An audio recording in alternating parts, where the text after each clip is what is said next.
I consider this the legacy or the definition of legacies that shall be left behind by one Raila Amolo Odinga, one President Uhuru Kenyatta, and the Deputy President William Samoei Ruto. I wish to start with the legacy that Raila Amolo Odinga will leave behind.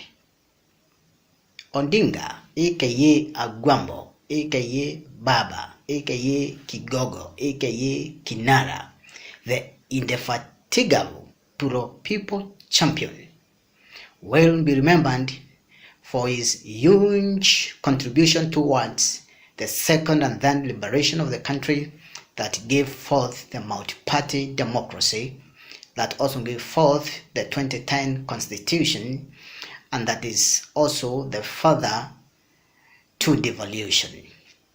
Raila Odinga will be remembered for having been a human being who single-handedly took Kenya to the direction of his choice for over 20 years, whether he was in power or in the opposition. The only human being in the Republic of Kenya to have shown himself as the people's president. Kitendawili will also be remembered from being a serious agitator against corruption, though that won't be dented by how he behaved after the handshake. History will judge Raila Odinga positively. It will talk about a Raila Odinga who has been always thinking about the people. It will talk about Raila Odinga who went to jail on behalf of the Kenyan people for over 80 years. It will talk about Raila Odinga whose election victories allegedly have been rigged twice. It will talk about a courageous Raila Odinga who declined to participate in an election that was occasioned by the Supreme Court's cancellation of a general election. Raila Odinga will also be remembered for having completely dismantled KANU and dislodged it from power. Raila Odinga will be remembered for the Kibaki Tosha Declaration. Raila Odinga will be remembered for having said that Kibaki was the captain who was injured, Wamalwa was a striker who was injured, but they had to win the match, and therefore he moved around the Republic of Kenya campaigning for Emilio Moi Kibaki. Raila Odinga will be remembered for humor, and especially on his characteristic kitendawili signature. With due respect to how you view Uhuru Muigai Kenyatta, the president, and I believe my observation might be biased because, again, for your information, I've never voted for Uhuru Kenyatta. The reason I've never voted for Uhuru Kenyatta is I observed him keenly when he was a member of the University Council of the Jomo Kenyatta University, where I was also a member then in my capacity as the chairman of the student union. And therefore, we served in the same council with him for 2 years. It is then that I observed him and concluded that this could not be the president of my preference. So how will Uhuru Kenyatta be remembered? I repeat, this is with due respect. And it is dotted with my bias politically because I've never elected him anyway.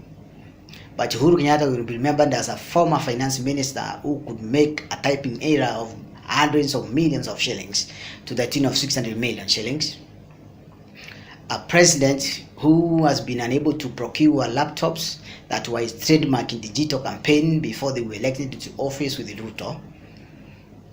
Uhuru Kenyatta will be remembered as one who built an SGR whose first phase was destined to his private farm in Naivasha.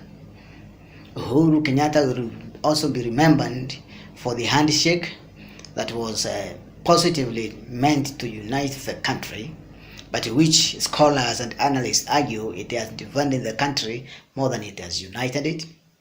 Uhuru Kenyatta will be remembered for having retracted on his promise to support William Ruto after his second term in office. Uhuru Kenyatta will be remembered again for having presided over the skyrocketing of our foreign debts to unimaginable levels. Uhuru Kenyatta will be remembered for having punched the Jubilee Party on the basis of who was supporting his deputy. Uhuru Kenyatta will be remembered for an interesting approach on fight against corruption, where he fires one corrupt person and hires another corrupt person as his replacement. William Samoei Ruto will be remembered as one who rose from ashes to grace, a hard worker who is result-oriented, who touches a ministry and changes it positively. Remember how he changed the Ministry for Higher Education? It is William Ruto who made sure that students from high school never wasted over 2 years at home before joining the university. He solved the problem that was created earlier on by the double intake. William Ruto will be remembered for having turned around the Ministry of Agriculture.